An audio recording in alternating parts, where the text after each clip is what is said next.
Hello, नमस्कार सगळ्यांना. मी सुप्रिया शिंदे ब्लॉग्समध्ये तुमचं स्वागत करते. तर आणखी एक नवीन व्हिडिओ तुमच्यासाठी घेऊन आलेली आहे.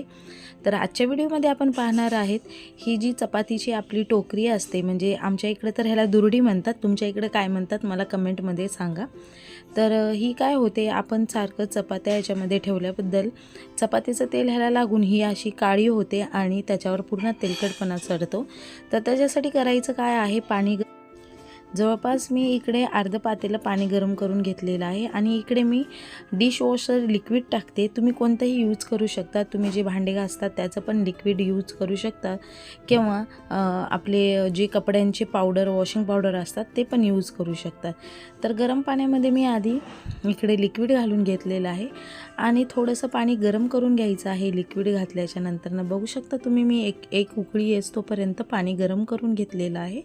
थोडं 5 मिनटं तरी असंच ठेवायचं आहे, जेणेकरून गरम पाण्यामध्ये लिक्विड पूर्णपणे मिक्स होईल आणि रिॲक्ट होईल. आणि त्याच्यामध्ये मी इकडे टाकून घेतलेलं आहे लॅक्टिक ॲसिड, म्हणजे आपले लिंबूसत्व टाकल्याच्या नंतर ना तिन्ही वस्तूंची बघा कशी रिॲक्शन होते, रिॲक्ट होतात ते एकमेकांशी. आणि असंच लिक्विड आपल्याला, असंच सोल्युशन आपल्याला दुरडी क्लीन करण्यासाठी पाहिजे आहे. तर मी आणखी एक इकडं उकळी काढून घेणार आहे, कारण खूप तेलकट झालेली आहे दुरडी माझी. तर त्याच्यासाठी भरपूर असं पाणी घेतलेलं आहे आणि थोडंसं अजून मी गरम करून घेते आहे. तर तुम्ही बघू शकता इकडे बघा, दुरडी माझी खूप काळी झाली होती. तर तुम्ही कोणतेही पातेले घेऊ शकता, पण हे जे माझ्याकडे जे प्लास्टिकचा टब आहे तो असा आहे की त्याला मी जेवढं गरम पाणी केलेलं आहे तेवढं तो त्याला सोशल, म्हणजे ते फुटणार नाही किंवा पिघळणार नाही.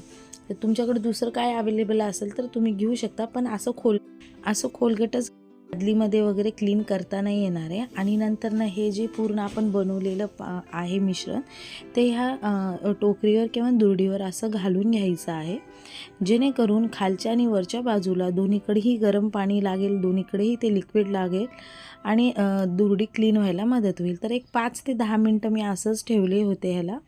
बघू शकता तुम्ही, पाणी खूप गरम आहे, जरा सावधगिरीने करायचे. आणि बघा खालचा भाग लगेच क्लीन झालेला आहे, कारण आपण खालचा भाग गरम पाण्यामध्ये भिजत ठेवला होता. तर काय वेळेस असं होतं, ह्याचा तेलकटपणा सगळ्या आपल्या चपात्यांमध्ये वगैरे यायला लागतो, वास सगळा. तर त्याच्यासाठी आठवड्यातून एकदा किंवा 15 दिवसाला एकदा तुम्ही असं करू शकता. तर बघू शकता तुम्ही किती क्लीन झालेली आहे. मी आणखीन याला घासलंही नाही आहे, पण मी थोडंफार ह्याला घासून पण घेणार आहे, कारण तेलकटपणामुळे ह्या जे बारीक ह्याचे जे काटे आहेत त्याच्यामध्ये ना बुरशी लागायला, एक प्रकारची बुरशी लागते.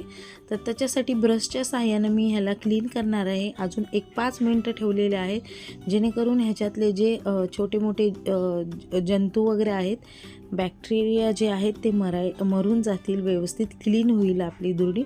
तर हा ब्रश घेतलेला आहे. ब्रश मी मुद्दामून घेतलेला आहे, मी इकडे घासणीचा उपयोग नाही केलेला आहे, कारण ब्रशचे दातं असे लांब असल्यामुळे ह्याच्यामध्ये जे सगळं घाण अडकलेलं आहे ते निघायला मदत होते. तर अशा प्रकारे वरच्या बाजूनं थोडंसं घासून घेतलेलं आहे आणि आतल्या बाजूनं पण मी थोडंसं क्लीन करून घेणार आहे. बघू शकता तुम्ही, ऑलरेडी क्लीन झालेले आहे, पण छोटे मोठे पार्टिकल राहिलेले ते ह्या ब्रशनं क्लीन होण्यास मदत होते. तर बघा इकडे व्यवस्थित क्लीन झालेली आहे दुरडी, तुम्ही बघू शकता.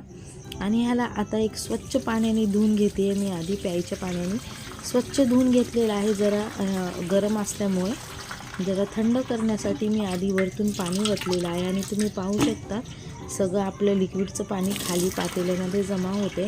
आणि नंतर ना व्यवस्थित मोठ्या टोपामध्ये पाणी घ्यायचं आहे आणि मग आपली जी ही दुरडी आहे ती क्लीन करून घ्यायची आहे. व्यवस्थित 2-3 पाण्याने दुरडी क्लीन करायची आहे. तर बघू शकता तुम्ही किती घाण पाणी निघते आणि आपली जी दुरडी आहे ती किती चकाचक निघालेली आहे. तर थोडंसं अजून मी वॉश करून घेते, कारण भरपूर सारं लिक्विड टाकलेलं. तर अशा प्रकारे थोडंसं पाणी नितळून घ्यायचं आहे. पाणी नितळणं झाल्याच्या नंतरनं कोणतंही एक कापड घ्यायचं आहे, कोणताही एक कपडा घ्यायचा आहे आणि ह्याला व्यवस्थित पुसून घ्यायचं आहे. इकडे मी संध्याकाळच्या वेळेला हे काम केलं होतं म्हणून मी रात्रभर ही सुकायला ठेवणार आहे आणि दुसऱ्या दिवशी मी उन्हाला देखील ठेवणार आहे. तुम्ही हे दिवसा जर केला तर तुम्ही उन्हाला ठेवला तर डायरेक्ट ही कडकडून वाळून क्लीन निघते. उन्हाला ठेवू शकता. उन्हाने राहिलेले वगैरे सगळे बॅक्टेरिया मरून जातील आणि व्यवस्थित आपली दुर्डी वापरासाठी तयार आहे. तर आजचा व्हिडिओ कसा वाटला हे कमेंट करून सांगायला विसरू नका आणि माझ्या यूट्यूब चॅनलवर नवीन असाल तर माझ्या यूट्यूब चॅनलला सबस्क्राईब, लाईक आणि शेअर करायला विसरू नका.